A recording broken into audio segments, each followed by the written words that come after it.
अगर आप इस वीडियो तक पहुंचे हैं तो इसका मतलब है कि आप उन जिज्ञासु साधकों में से हैं जो केवल मनोरंजन या जानकारी के लिए नहीं बल्कि सत्य की गहराई तक पहुंचने के लिए आते हैं। आपके भीतर एक प्राचीन प्यास जाग उठी है, शायद ऐसी जो कई जन्मों से शांत पड़ी थी।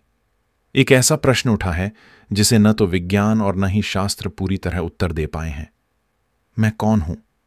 और फिर उससे भी रहस्यमय एक सवाल उभरता है, क्या मैं इस शरीर से पहले भी कहीं था? क्या जन्म से पहले कुछ था? क्या मृत्यु के बाद भी कुछ बचेगा? ये प्रश्न कोई साधारण जिज्ञासाएं नहीं हैं, ये आत्मा की खिड़कियां हैं। अगर कोई इनके पार भीतर से झांकता है तो जीवन की दिशा ही बदल सकती है। और यही है आज की हमारी यात्रा, एक ऐसी यात्रा जहां मन शांत हो जाता है, जहां आत्मा की स्मृति जाग उठती है और जहां परमहंस योगानंद की वाणी उस मार्ग को आलोकित करती है। यदि आप भी इस मार्ग के यात्री बनना चाहते हैं तो इस सफर को अपना आत्मिक घर मानिए। इस वीडियो को लाइक करें। आपका यह छोटा सा संकेत बताता है कि आप सचमुच सुन रहे हैं। इस यात्रा को निरंतर समझते रहने के लिए चैनल को सब्सक्राइब करें और जब आत्मा की अगली पुकार गूंजे तो आप सबसे पहले उसे सुन सकें। इसके लिए बेल आइकन दबाएं। अब चलिए, आंखें बंद मत कीजिए बल्कि भीतर की ओर मुड़िए। यह यात्रा वहां से शुरू होती है जहां जन्म से पहले का रहस्य अब भी जीवित है, आप में, मुझ में और हम सभी में। बचपन से हम सुनते आए हैं कि आत्मा अमर है, पर क्या हमने कभी रुककर यह सोचा है, जब आत्मा ने इस संसार में जन्म लिया तो वह इससे पहले कहाँ थी? क्या वह किसी शून्य में भटक रही थी या फिर किसी सूक्ष्म लोक में विश्रांत थी? जब परमहंस योगानंद आत्मा के रहस्य की बात करते हैं तो वे केवल दर्शन या कल्पना की बातें नहीं करते। वे उस आंतरिक अनुभव की भाषा बोलते हैं जिसे उन्होंने स्वयं भीतर यात्रा करके जाना है। वे बताते हैं कि आत्मा का कभी नाश नहीं होता और न ही उसका कोई आरंभ होता है। वह ब्रह्म का ही अंश है, शुद्ध चेतना का सार। लेकिन पृथ्वी पर उसका आगमन कोई संयोग नहीं होता। यह एक सूक्ष्म और दिव्य योजना का हिस्सा है, एक ऐसा रहस्यमय खाका जिसे केवल बुद्धि से नहीं बल्कि मौन, ध्यान और आंतरिक दृष्टि से ही समझा जा सकता है। आत्मा की यात्रा गर्भ में आने से शुरू नहीं होती, यह उससे कहीं पहले शुरू हो जाती है। अतीत के कर्मों की छाया लिए हुए यह आत्मा एक लोक से दूसरे लोक की ओर अग्रसर होती है। वह अपने अगले अनुभव का चयन करती है, अपने पिछले इच्छाओं, पाठों और अधूरी भावनाओं के आधार पर। जी हां, आत्मा में चुनाव की शक्ति होती है। वह तय करती है कि किस शरीर में जन्म लेना है, कैसा जीवन चुनना है। यह निर्णय उसकी आंतरिक परिपक्वता और चेतना के स्तर पर आधारित होता है। गहन ध्यान में योगानंद ने देखा कि आत्मा जन्म लेने से पहले एक विशिष्ट चेतना स्थिति में रहती है, जिसे आकाशिक क्षेत्र, आकाशिक रियल्म कहा जाता है। यह कोई भौतिक स्थान नहीं बल्कि एक सूक्ष्म चेतना का स्तर है। वहीं आत्मा अपने अगले जीवन का खाका बनाती है। वहां विभिन्न स्तरों की आत्माएं होती हैं, कुछ अत्यंत विकसित तो कुछ भ्रम में डूबी हुई। वहीं आत्मा अपने पिछले जन्मों को देखती है, जहां वह प्रेम में असफल रही, जहां वह घृणा में बह गई, जहां उसने क्रोध के सामने घुटने टेक दिए और जहां उसने स्वार्थ को चुना। फिर वह तय करती है कि अगले जन्म का स्वभाव क्या होगा। यह कोई शब्दों में सोचने की प्रक्रिया नहीं होती बल्कि एक अंतर्ज्ञान, ऊर्जा और भावना का आदान प्रदान और एक दिव्य प्रेरणा होती है जो आत्मा को आगे बढ़ने की दिशा देती है। प्रिय श्रोताओं, जो आप सुन रहे हैं यह मात्र कोई कहानी नहीं है। यह उस अदृश्य लोक की एक झलक है जिसे हमने केवल गहन अनुभवों के क्षणों में ही कभी छुआ है। यह विषय आपकी चेतना को जगा सकता है और यही जागृति आवश्यक है, क्योंकि जब तक हम यह नहीं जान लेते कि हम वास्तव में कौन हैं, कहां से आए हैं और कहां जा रहे हैं, तब तक जीवन अधूरी पुस्तक की तरह लगता है जिसके पन्ने कभी पलटे ही नहीं गए। मैं आपसे आग्रह करता हूं, इस पूरी श्रृंखला के अंत तक हमारे साथ बने रहिए, क्योंकि हर भाग में आप अपने अस्तित्व के ऐसे पहलुओं को जानेंगे जो अब तक भूलने के कोहरे में छिपे हुए थे। अब हम आगे बढ़ते हैं उस क्षण की ओर जब आत्मा तय करती है कि किस गर्भ में प्रवेश करना है, किस माता पिता के माध्यम से उसका अगला जीवन आरंभ होगा।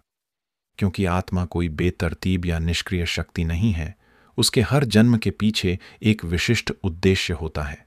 परमहंस योगानंद ने अपने ध्यान की गहन अवस्थाओं में देखा था कि आत्मा एक दिव्य खाके, डिवाइन ब्लूप्रिंट के अनुसार कार्य करती है, एक सार्वभौमिक प्रणाली जो हमारे अतीत, वर्तमान और साथ ही साथ भविष्य को आपस में जोड़ती है।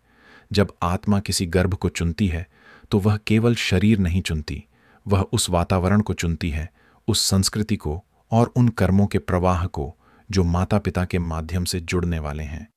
यह निर्णय एक अत्यंत गहन स्तर पर लिया जाता है, जहां पुराने जन्मों के अधूरे कर्म, भूलें, अधूरे पाठ या फिर अपूर्ण संबंध अपनी पूर्ति की प्रतीक्षा कर रहे होते हैं। आत्मा अगला जन्म इसलिए चुनती है ताकि जो अधूरा छूट गया था उसे पूर्ण किया जा सके। वह उन आत्माओं की ओर खींचती है जिनसे उसका अब भी कर्म संबंध जुड़ा होता है। ये आत्माएं ही आगे चलकर उसके माता पिता, भाई बहन या जीवन साथी बन सकती हैं। यहाँ एक गहरी सच्चाई और छुपी हुई है। आत्मा केवल प्रेम के कारण ही आकर्षित नहीं होती, बल्कि कभी कभी अधूरे घृणा के बंधन भी उसे वापस उसी ओर खींच लाते हैं। योगानंद जी बताते हैं कि आत्मा बार बार लौटती है जब तक कि हर भावनात्मक बंधन, चाहे वह प्रेम का हो या द्वेष का, पूर्णतः मुक्त न हो जाए। इसीलिए यह भी हो सकता है कि हम ऐसे घरों में जन्म लें जहां हमारे पिछले जन्मों के शत्रु ही अब हमारे संबंधी बन गए हों। परंतु यह सब उस उच्च चेतना के स्तर पर तय होता है जहां केवल प्रेम ही नहीं, बल्कि आध्यात्मिक प्रगति के माध्यम से घृणा भी धीरे धीरे प्रेम में परिवर्तित हो सकती है। जब आत्मा किसी गर्भ को चुन लेती है तो वह मां की चेतना में सूक्ष्म ऊर्जा की धारा के रूप में प्रवेश करने लगती है। सबसे पहले वह एक छाया के रूप में मां के सूक्ष्म शरीर में प्रकट होती है, फिर धीरे धीरे उसका स्थूल शरीर आकार लेने लगता है।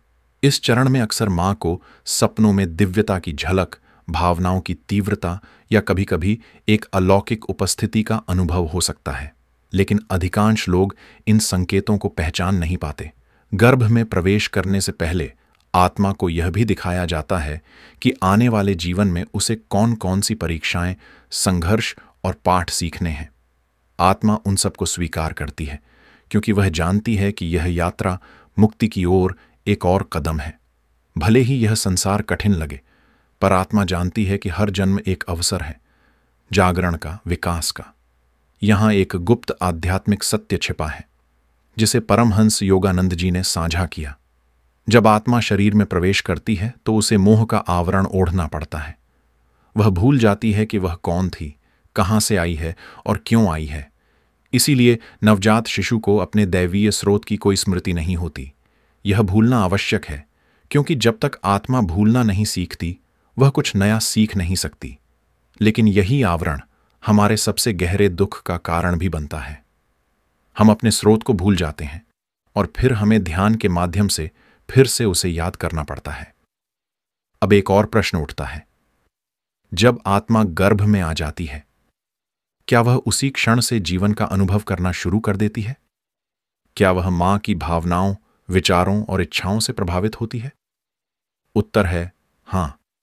गर्भ में प्रवेश करने के बाद आत्मा शरीर और वातावरण से गहराई से जुड़ जाती है। परमहंस योगानंद के अनुसार गर्भ में आत्मा न पूरी तरह जागृत होती है, न पूरी तरह सोई हुई। वह एक ध्यान सदृश अवस्था में होती है, जैसे कोई व्यक्ति गहरे ध्यान में हो। चारों ओर ध्वनियाओं और ऊर्जा होती हैं, पर भीतर एक गहरा मौन। गर्भ एक अत्यंत संवेदनशील स्थल है आत्मा के लिए। मां का हर विचार, हर भावना, हर डर या आनंद आत्मा की चेतना पर एक सूक्ष्म छाप छोड़ता है। इसीलिए वेदों में कहा गया है कि गर्भ में बनने वाले कर्म ही सबसे प्रबल होते हैं, क्योंकि यही वह समय होता है जब आत्मा की दिशा घड़ी जाती है। यदि मां भयभीत, क्रोधित या चिंतित हो तो ये सब भावनाएं आत्मा की चेतना पर पहली छाया के रूप में अंकित हो जाती हैं। यदि मां शांत, प्रेमपूर्ण और विश्वासी हो तो ये गुण स्वाभाविक रूप से आत्मा तक पहुंचते हैं। यह केवल मनोविज्ञान नहीं है, यह ऊर्जा का विज्ञान है। योगानंद जी कहते हैं, मां का मन आत्मा का पहला विद्यालय बनता है। उसके विचार आत्मा की पहली संस्कृति बनते हैं। यह धागा अदृश्य होता है, पर इतना मजबूत कि कभी टूटता नहीं, भले ही आत्मा को अपने पिछले जन्मों की याद न हो। पर गर्भ के भीतर का वातावरण उसके वर्तमान जीवन की चेतना का बीज बनता है। गर्भ में रहते हुए आत्मा अनुभव करती है, भावनाएं, ध्वनि और प्रकाश, पर यह सब भौतिक रूप में नहीं बल्कि सूक्ष्म कंपन के रूप में। मंत्रों की ध्वनि, प्रेम की फुसफुसाहट या भय का कंपन, ये सब आत्मा के सूक्ष्म शरीर को गहराई से प्रभावित करते हैं। यहां से कई गहरे प्रश्न जन्म लेते हैं। कुछ बच्चे जन्म से ही उदास क्यों होते हैं? कुछ को बिना किसी ट्रॉमा के अजीब डर क्यों होता है? कुछ में अप्रत्याशित प्रतिभा क्यों होती है, बिना अभ्यास के? इन सब का उत्तर इसी में छुपा है, गर्भ के भावनात्मक और ऊर्जात्मक वातावरण में। वहीं से आत्मा की प्रारंभिक चेतना का रंग तैयार होता है। योगानंद जी यह भी बताते हैं कि कुछ आत्माएं इतनी उन्नत होती हैं कि वे गर्भ में ही ध्यान करती हैं।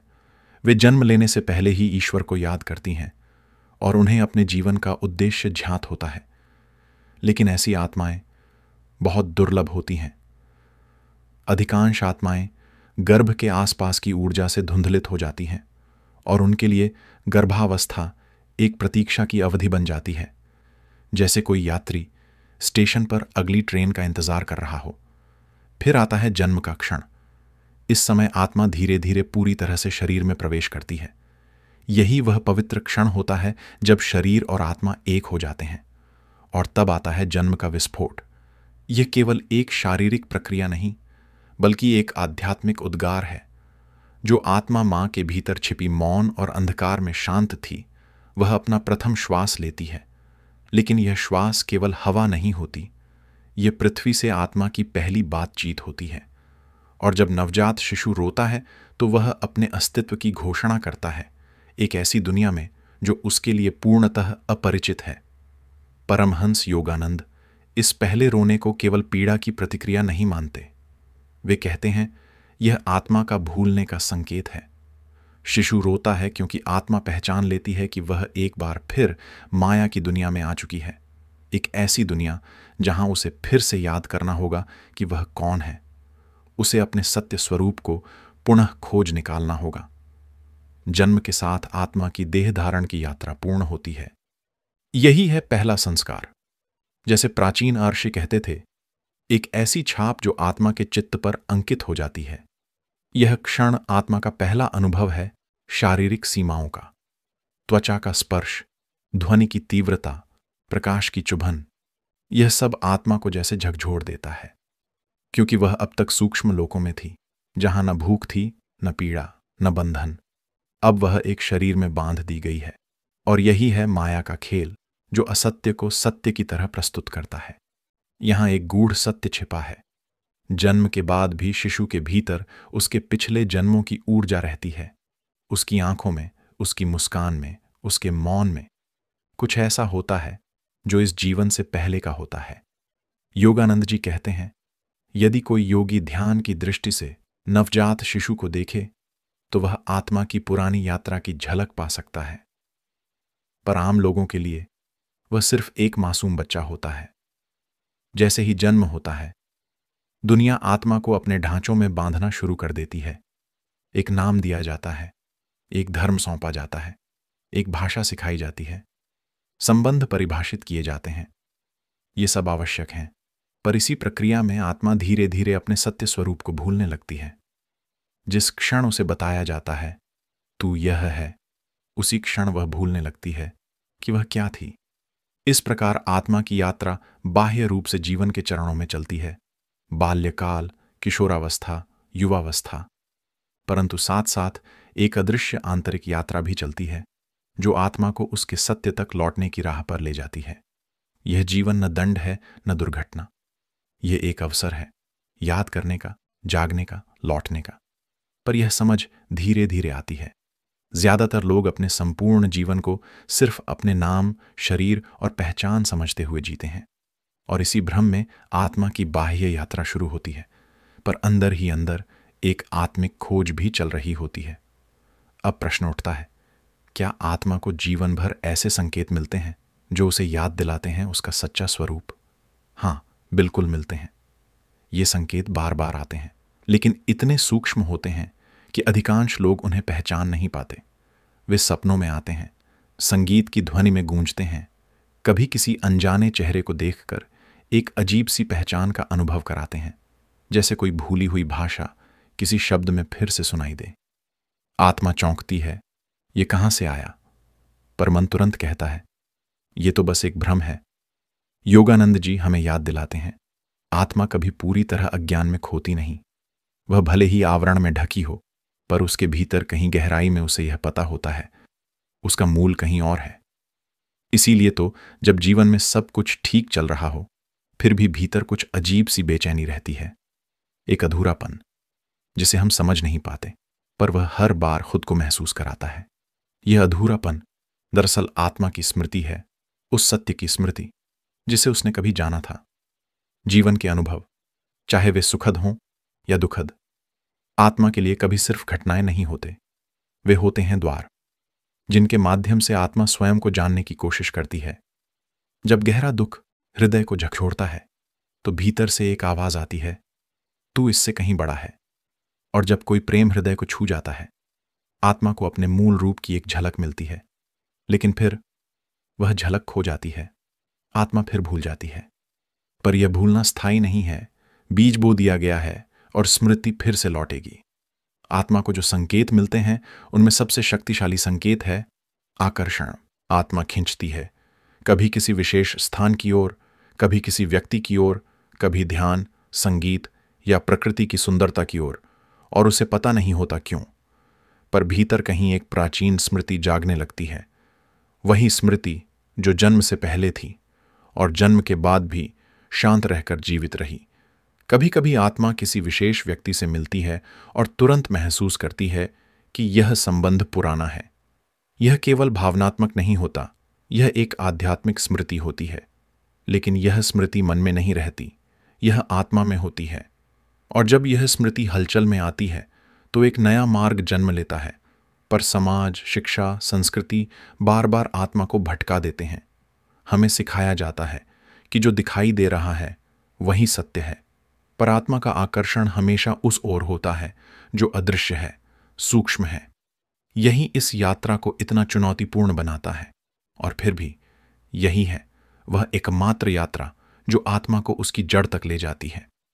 जब आत्मा इन संकेतों को पहचानने लगती है, जब वह अपने भीतर की बेचैनी को सुनने लगती है, जब साधारण अनुभवों में असाधारण अर्थ देखने लगती है, तो जागरण आरंभ होता है। लेकिन यह जागरण कोई एक पल में घटने वाली बात नहीं, यह बार बार होता है, ठिठकता है, लौटता है, फिर से लौट कर आता है। यह एक आंतरिक संघर्ष है आत्मा और अहंकार के बीच, स्मरण और विस्मरण के बीच। और अंततः एक समय आता है जब आत्मा अपना मार्ग स्पष्ट रूप से देखने लगती है। उसे एहसास होता है कि यह जीवन सिर्फ एक अध्याय है, एक ऐसे अंतहीन ग्रंथ का जो बहुत पहले से चल रहा है। अब प्रश्न उठता है, क्या आत्मा उस ग्रंथ को पूरा पढ़ सकती है? क्या वह समझ सकती है मैं क्यों जन्मी, किस उद्देश्य से, और यह यात्रा कहाँ समाप्त होती है? बहुत कम लोग इस उत्तर तक पहुंच पाते हैं। अधिकतर लोग फंसे रहते हैं जन्म, मृत्यु और पुनर्जन्म के चक्र में। यह चक्र इतना विशाल, इतना गहरा है कि यदि जागरूकता न हो तो यह एक भूल भुलैया बन जाता है। योगानंद जी कहते हैं, यह यात्रा किसी बाहरी लक्ष्य की ओर नहीं है, यह यात्रा है अंतर की ओर, अपने ही अस्तित्व के मध्य बिंदु की ओर लौटने की। यह यात्रा इसलिए है क्योंकि आत्मा ने अपनी मूल पहचान को भुला दिया है। यही भूलना ही पुनर्जन्म का कारण है। हर जीवन आत्मा को एक और अवसर देता है, यह याद दिलाने का कि वह न शरीर है, न नाम है, न कोई संबंध। वह है शुद्ध चेतना, असीम प्रकाश जो उस परम स्रोत से जन्मा है। लेकिन आत्मा इस यात्रा को तभी समझ सकती है जब उसका रुख बाहरी संसार से हटकर भीतर की ओर हो। यह खोज ध्यान है, यह खोज आध्यात्मिक अनुशासन है। तब जीवन केवल घटनाओं की श्रृंखला नहीं रहता, बल्कि एक प्रतीकात्मक अनुभव बन जाता है। हर दुख एक द्वार बनता है, हर प्रेम एक संदेश, हर संबंध एक सेतु जो आत्मा को उसकी स्मृति से जोड़ते हैं। जिन्होंने ध्यान में गहराई से उतरकर जन्म से पहले की यात्रा को याद किया है, वे कहते हैं, यह मार्ग कुछ प्राप्त करने का नहीं है, बल्कि उस भूलने के आवरण को हटाने का है जो माया के कारण पड़ा। और जब आत्मा पूर्ण रूप से स्मरण में लौट आती है, जब वह जान लेती है, मैं शरीर नहीं हूं, मैं मन नहीं हूं, मैं शुद्ध चेतना हूं, तब यह यात्रा पूर्ण होती है। यही मुक्ति है। मुक्ति का अर्थ यह नहीं कि आत्मा किसी दूरस्थ लोक में चली जाती है। मुक्ति का अर्थ है अब आत्मा पुनः जन्म नहीं लेती, क्योंकि वह अब अपूर्ण नहीं महसूस करती। अब उसमें कोई चाह नहीं बचती, कोई आकांक्षा नहीं, क्योंकि वह जान चुकी होती है वह पहले से पूर्ण है, हमेशा पूर्ण रही है और हमेशा पूर्ण ही रहेगी। लेकिन यह बोध अचानक नहीं आता। यह आता है एक लंबी और गहन अंतरयात्रा के बाद, एक निरंतर जागरूकता और गहन ध्यान की प्रक्रिया से। इस मार्ग में आत्मा को अपने ही अनुभवों, अपनी संस्कारों की छाया, अपने प्रभावों को बार बार देखना और समझना पड़ता है, तब तक जब तक वह उनसे पार नहीं निकल जाती। और एक दिन आत्मा जान जाती है, यह मार्ग सिर्फ मेरे लिए है, न किसी को दिखाने के लिए, न किसी को प्रभावित करने के लिए, बल्कि केवल स्वयं से मिलने के लिए, आत्मा की आत्मा से मिलने के लिए। और तब आत्मा देखती है, पुनर्जन्म का यह चक्र कोई दंड नहीं था, बल्कि एक अवसर था उस शाश्वत पूर्णता को फिर से पहचानने का। यह पूर्णता हमेशा से ईश्वर से सिर्फ एक कदम दूर थी, और जैसे ही यह स्मरण पूर्ण होता है, आत्मा का मोह अपने स्थूल शरीर से मिटने लगता है और वह उस प्रकाश में लौटने के लिए तैयार हो जाती है जहां से वह कभी आई थी। लेकिन प्रश्न उठता है, क्या यह मुक्ति ही अंत है, या यह एक और गूढ़ रहस्य का द्वार? लेकिन यह मुक्ति अंत नहीं है, यह तो एक और गहराई में उतरने की शुरुआत है। जहां जन्म और मृत्यु का चक्र समाप्त हो जाता है, वहीं से शुरू होती है एक सूक्ष्म रहस्यमयी यात्रा, जो आत्मा को व्यक्तिगत पहचान से भी परे ले जाती है। अब आत्मा केवल मैं नहीं रहती। जैसे परमहंस योगानंद जी ने समझाया, जब आत्मा परमेश्वर में विलीन होती है तो वह नष्ट नहीं होती, बल्कि पहली बार पूर्ण रूप से स्वयं बनती है। यह विलयन ऐसे नहीं जैसे पानी में पानी घुल जाए। यह एक पूर्ण बोध है कि मैं तो सदा से वही महासागर था।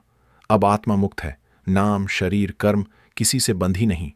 वह बन जाती है, वह सब जो था, वह सब जो है और वह सब जो होगा। इस ऊंचे अनुभव में चेतना फैल जाती है, ब्रह्म की चेतना में। अब कोई कामना नहीं बचती, कोई प्रश्न नहीं उठता, सिर्फ एक गहरी मौनता शेष रह जाती है। और यह मौन शून्य नहीं है, इस मौन में हजारों उत्तर समाये हैं। अब आत्मा के पास कोई रूप नहीं बचता, वह केवल है। वह बन जाती है शुद्ध प्रकाश, निरपेक्ष प्रेम और एक पवित्र उपस्थिति। यहां से आत्मा न तो स्वर्ग की कामना करती है, न पुनर्जन्म की। वह अब सिर्फ साक्षी बन जाती है, दुनिया को चलता हुआ देखती है, पर उसमें उलझती नहीं। अब उसे स्पष्ट दिखाई देता है, जिसे वह कभी मृत्यु कहती थी, वह केवल एक भ्रांति थी, और जिसे वह जन्म मानती थी, वह सिर्फ एक रूपांतरण था। अब उसे अनुभूति होती है, समय, स्थान और जीवन, ये सब उसकी अपनी चेतना के ही विस्तार थे। लेकिन यह स्थिति सहज नहीं मिलती। यदि आत्मा माया में न उलझी होती तो वह पहले से मुक्त होती। इसलिए परमहंस योगानंद बार बार कहते हैं, आत्मा को कहीं जाना नहीं है, उसे तो केवल जागना है, अपने ही सत्य स्वरूप में। वह पहले से वहां है, बस सोई हुई है। जागृति ही उसका एकमात्र उद्देश्य है। और जब यह जागृति आती है तो आत्मा को एक और गहन अनुभूति होती है, कोई दूसरा है ही नहीं। सभी कुछ एक ही चेतना, एक ही प्रेम, एक ही ईश्वर स्रोत है। और यही है परम रहस्य। कोई अंतिम मंजिल नहीं, केवल अनंत गहराई। अब आत्मा खोज नहीं करती, अब वह केवल है, पूर्ण रूप से जागृत। अब आत्मा की हर गति, हर तरंग संपूर्ण सृष्टि को छूती है। वह बिना नाम के होती है, पर सभी नाम उसी से उत्पन्न होते हैं। अब मैं कौन हूं, यह प्रश्न नहीं उठता, अब केवल उत्तर ही शेष रह जाता है। और तब आत्मा एक मौन में डूब जाती है, एक ऐसा मौन जो सब कुछ कहता है पर शब्दों में कुछ नहीं कहता। अब आत्मा लौटती नहीं, वह पुनर्जन्म नहीं लेती। अब वह स्वयं एक मार्ग बन जाती है जिससे और आत्माएं जागें। पर क्या यह अनुभव केवल कुछ गिने चुने महान आत्माओं के लिए ही है, या यह दिव्यता सबके भीतर निहित है? यह दिव्यता केवल कुछ चुने हुए आत्माओं तक सीमित नहीं। हर आत्मा, चाहे जितनी साधारण लगे, वही स्रोत है जिससे बुद्ध, कृष्ण, यीशु और योगानंद प्रकट हुए। अंतर केवल जागृति का है, बीज सभी में एक जैसा है। परमहंस योगानंद जी ने अपना जीवन इसी सत्य के लिए समर्पित किया कि हर आत्मा में वही दिव्य प्रकाश विद्यमान है जो संपूर्ण ब्रह्मांड को थामे हुए है। कोई आत्मा छोटी नहीं, कोई आत्मा बड़ी नहीं। कुछ जागी हुई हैं, कुछ अब भी नींद में हैं। जैसे सूर्य सब पर समान रूप से चमकता है, अंतर केवल इतना है कौन सी खिड़की खुली है और कौन सी बंद। प्रकाश में कोई भेद नहीं, भेद है केवल खुलेपन में। मानव जन्म सिर्फ एक संयोग नहीं है, यह एक आमंत्रण है भीतर लौटने का, आत्मा से मिलने का, उस शाश्वत सत्य को पहचानने का जो जन्म से पहले भी था और मृत्यु के बाद भी रहेगा। लेकिन यह पहचान तब तक असंभव है जब तक आत्मा बाहरी वस्तुओं, संबंधों, कल्पनाओं में खोज करती रहती है। केवल तभी जब आत्मा भीतर की ओर मुड़ती है, मौन में, स्थिरता में, विचारों से परे, तब वह एक झलक पाती है और तब उसे अनुभूति होती है मेरे भीतर ही कुछ अमर है, अपरिवर्तनीय है, कालातीत है। वही तत्व जिसे वेदांत कहता है अहम ब्रह्मास्मि, मैं ब्रह्म हूं। पर यह केवल एक दर्शन नहीं, यह है आत्मा का अपना जीवंत अनुभव। लेकिन यह अनुभव भी अचानक नहीं आता, यह जन्म लेता है ध्यान, आंतरिक तप और जागरूकता के अभ्यास से। आत्मा को पहले अपने ही अज्ञान के अंधकार में जलना पड़ता है, अपने मोह की राख से गुजरना पड़ता है, आसक्तियों की दीवारों को तोड़ना पड़ता है और मायाजाल की परतों को उतारना पड़ता है। तब जाकर वह भीतर का प्रकाश फूट पड़ता है, वही प्रकाश जो बुद्ध से झलकता था, वही प्रेम जो यीशु से बहता था, वही दिव्य शक्ति जो योगानंद की आंखों से प्रकट होती थी। हर आत्मा एक मंदिर है और हर हृदय एक वेदी। लेकिन जब तक हम स्वयं को केवल एक देह मानते हैं, चंचल मन और इच्छाओं की उलझनों में फंसे रहते हैं, तब तक यह मंदिर अंधकार में डूबा रहता है। दिया है, लौ है, पर तेल सूख चुका है और हाथ थक चुके हैं। परमहंस योगानंद कहते हैं, यदि आत्मा सच्चे हृदय से खोजे तो उसे यह अनुभव अवश्य प्राप्त हो सकता है। न तो जाति की दीवारें इसे रोक सकती हैं, न वंश की कड़ियां, न ही आयु की सीमाएं। केवल दो बाधाएं हैं, अज्ञान और जड़ता। जो आत्मा साहस करके अज्ञान के पर्दे को चीर देती है, वही मुक्ति को प्राप्त करती है। जो भीतर झांकने का साहस करता है, वही भीतर की दिव्यता में खिलने लगता है। लेकिन फिर प्रश्न उठता है, यदि आत्मा इतनी दिव्य है तो वह भटके क्यों? वह मोह के जाल में कैसे फंसती है?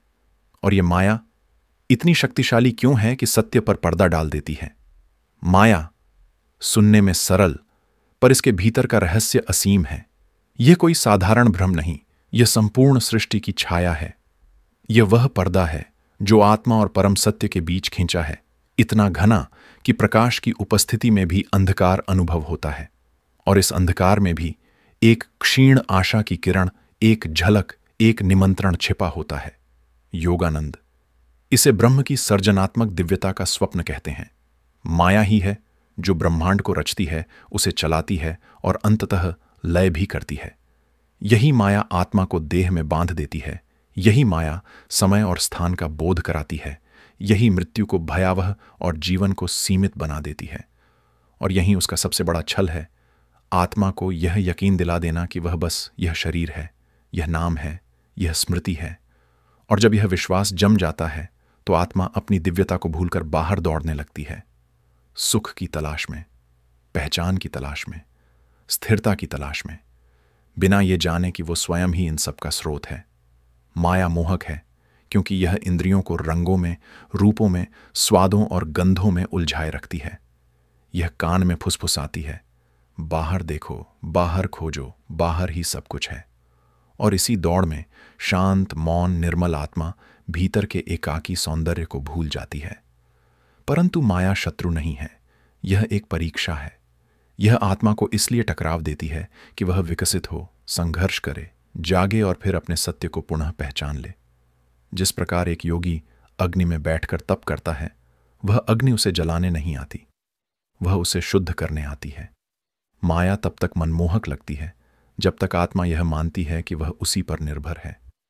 पर जैसे ही आत्मा भीतर की उस मौन उपस्थिति को, उस शाश्वत प्रेम को छूती है, भले ही एक क्षण के लिए, माया की पकड़ ढीली होने लगती है।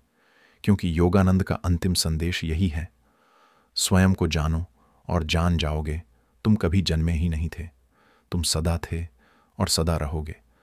यदि इस संदेश ने आपके भीतर हल्की सी भी तरंग जगाई हो तो कृपया लाइक ज़रूर करें, ताकि हमें यह संकेत मिले कि कोई कहीं जाग रहा है, कोई कहीं खोज रहा है। इस चैनल को सब्सक्राइब करें, क्योंकि ऐसे आध्यात्मिक यात्राएं अकेले नहीं की जाती। हमें साथियों की ज़रूरत होती है, हमें एक संगति चाहिए।